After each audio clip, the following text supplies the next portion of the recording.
So the idea of making a barcode first came about when I was in China at a place called Fuping. We were 18 Indian artists invited to make works there for setting up the first Indian contemporary ceramic museum in China. I was thinking of what I could make that would be relevant to what I was doing there. And in India, when you think of China, in the world, when you think of China, you think of consumerism, how China is flooding the world with products from various price ranges, from the cheapest to the most expensive, quality-wise, everything. So I decided that a barcode is what is there on everything that comes out of there and comes into our market. So I said I'll make a barcode. For some reason, the barcode did not happen the way I wanted it in China, but it was in my mind that I wanted to make it. So I came back and I started making them with my sand series canvas paintings. In those days, I was not using clay. I was using sand and acrylics and working on canvas. Some small barcodes were at an exhibition in Bombay in a catalog which somebody saw and wanted me to make them this size. What the person didn't know was they were canvases wrapped on wooden frames, and they were not monolithic large ceramic pieces. So that order never actually came through. But in my mind, I knew what I wanted to make. So without a client, without any preconceived ideas of what a client may require for a space that they want, nothing a la carte, I started making my own barcode.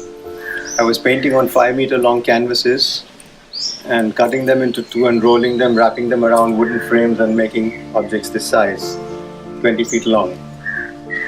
That initial barcode toured 6-7 exhibitions, went to various places, and when the Indian Ceramic Triennale core group wanted me to showcase clay paintings, unfired clay paintings, I did not want to get that barcode the way it was to Jaipur.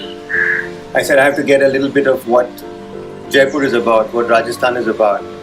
So I started sourcing out natural clays, native clays, which give these colors. So starting from this base clay, which is this ochre, to this black clay, which is the than clay, I started working with different raw clays to see what colors I would get. And then I wanted to make this scape of a night sky in the desert. I'm fascinated by skies and stars and things like that. So that's how this came about. A little bit of the color that you see in the middle going through this whole thing is from the old barcode, and it's called the transformation series. It's changed from what it used to be to what it is now. What I do with the paint, to talk about the medium that I'm working with, the surface of the canvas has to be prepared with certain elements after which you start sprinkling clays on it, and depending on the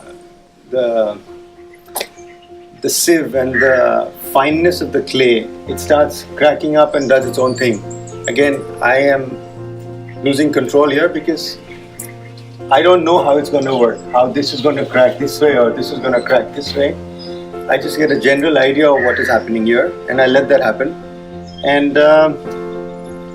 like the clay below is all coming out and it's kind of too much in relief, but it's not going to fall off. It's completely put together and varnished, and it's there. It's not going to move. And this is more or less even waterproof. You can put this out in the rain, because what's also holding it inside is acrylic paint, and acrylic paint being waterproof.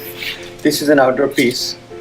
It's wrapped around now plywood and a wooden frame, and this is canvas and this is clay.